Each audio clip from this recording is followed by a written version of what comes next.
Je vous ai lu, je vous ai répondu, mais ça ne suffit malheureusement pas. Les prix changent de ouf d'une semaine à l'autre, alors pour vous aider, j'ai décidé de vous en refaire une petite, de vidéo, sur les bons plans des PC portables gamers en stock. Pour ceux qui attendent la vidéo sur les PC pour étudiants gamers, elle arrive, ne vous en faites pas, en mettant l'accent sur l'autonomie, comme d'habitude. Ici, top 10 plus 1 pour février 2022 de 669 € à 2199 €. Au-delà des 2300-2500 €, il n'y a plus de différence de performance, donc on reste dans des budgets, disons, cohérents. Aussi, comme d'hab, vous trouverez tous les liens des PC portables gamers présentés dans cette vidéo en lien dans la description. Après, encore une fois, on n'est pas à l'abri d'une rupture ou d'une augmentation de tarifs, mais ça, je peux rien y faire.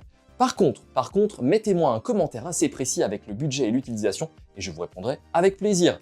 Si vous êtes nouveau, moi c'est Franck de la chaîne Geek Driver. J'aime la tech et l'informatique, le hardware et les PC portables.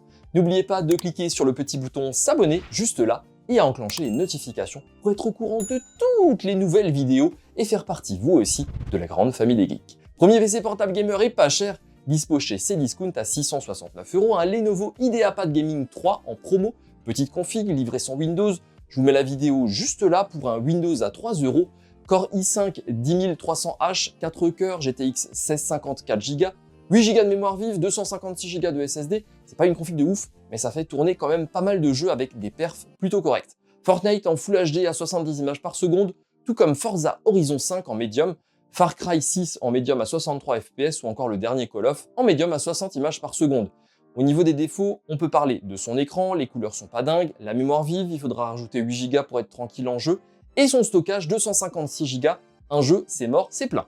Mais il y a un emplacement de libre pour la mémoire vive et un emplacement libre au format 2,5 pouces pour un disque dur ou un SSD supplémentaire, donc ça passe. Deuxième PC portable gamer, quasi le même qu'avant, le Lenovo IdeaPad Gaming 3 à 699 € chez Leclerc. Différence par rapport à la configuration d'avant, c'est la GTX 1650 Ti, donc un peu meilleure, config identique à part ça, Core i5 10300H, 8 Go de mémoire vive, 256 Go de SSD comme avant.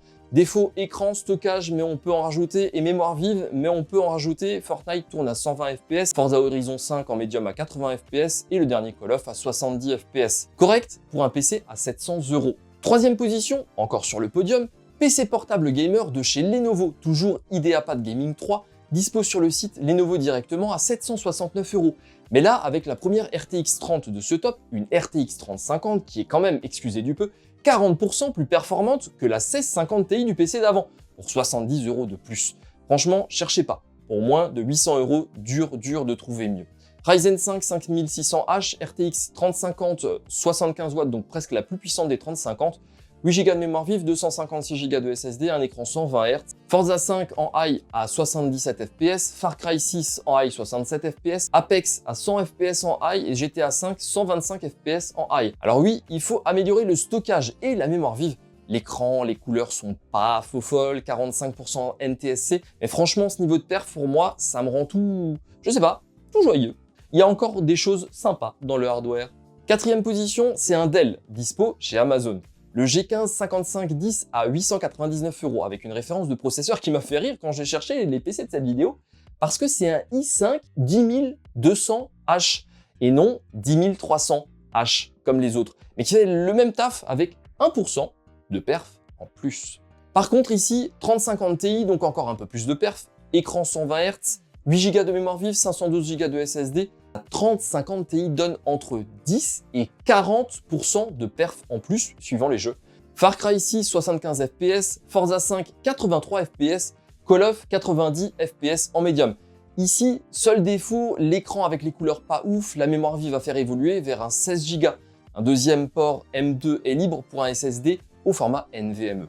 Cinquième bref, PC portable gamer aussi sur Amazon, un Acer Nitro 5, je vous passe sa référence, elle est totalement abusée. 899 € aussi, un i5 10300H, SSD 512 Go, 8 Go mémoire vive et une RTX 3060, enfin. Un modèle 95 watts en plus, donc ça pousse pas mal du tout. Ici, un emplacement Serial ATA libre au format 2,5 pouces, un emplacement libre pour une barrette de mémoire vive. Ça se fait hyper facilement, en plus Wi-Fi 6, mais écran 60 Hz, couleur pas ouf. Ça, ce sont ses défauts. Ensuite, les perfs, c'est facile. GTA 5 150 FPS, F1 2021 à 119 FPS, Cyberpunk à 65 FPS en high. Plutôt pas mal, il s'en tire vraiment plutôt bien. Sixième référence, un PC portable gaming avec un écran 17 pouces à 999 €, un HP Pavilion qui est disponible chez Leclerc. Plutôt orienté gamer et créateur, un peu moins puissant, mais gros point positif, c'est pour ça qu'il est là d'ailleurs, c'est son écran. Alors il est 100% sRGB, c'est une dalle IPS anti-reflet avec vraiment une bonne luminosité. C'est une fiche technique rapide pour le reste, donc i5 11300H, mémoire vive 16 Go, stockage 512, RTX 3050. Perf sympa, même si là j'ai pensé surtout à mes amis youtubeurs ou monteurs nomades. Forza 5 en high 77 fps, Far Cry 6 en high 67 fps, Apex en high 100 fps. On peut quand même jouer dans de bonnes conditions, la seule chose que je ferais c'est rajouter du stockage. Il y a un serial ATA de libre et puis c'est tout. Là on a une configuration polyvalente, pas grand chose à jeter. Septième référence, un PC portable gamer Asus, le TUF Gaming F17 à 1099 € sans Windows. Vous avez la vidéo en description pour Windows à 3 €, avec comme fiche technique Core i5 11400H, la RTX 3060 95 watts de TGP, mémoire vive 8 Go, SSD 500 Go, Wi-Fi 6, écran 144 Hz IPS. C'est son écran son gros défaut avec une latence de 32 millisecondes mesurée et 60% sRGB au niveau des couleurs. Passé ça, c'est une belle config avec les mêmes perfs que le Acer Nitro 5. Pour rappel, GTA 5 c'est 150 fps, F1 2021 à 119 fps, Cyberpunk en 65 fps en high. Mémoire vive a augmenté, stockage aussi, mais tout est libre, M2 ou mémoire vive, c'est plutôt pas mal, mais si vous jouez à la maison, un écran à côté c'est un peu meilleur, c'est vraiment le bon.